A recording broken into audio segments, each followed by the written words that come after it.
أنها الدولة الوحيدة في الوطن العربي التي اتفق عليها وضدها الشرق والغرب بأنظمتها الرأسمالية الدينية اللادينية والشيوعية الإلحادية، اتفقتا جميعا على مهاجمتها لتتخلى عن هذا المسار، ولكنها رفضت وصمتت ونجحت.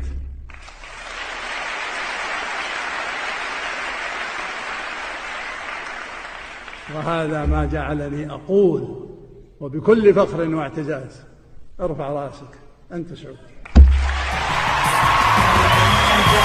ما يعرفه إلا اللي راح وجربه وعاش الكفاح، يمكن تعب لكن وصل ثم استراح.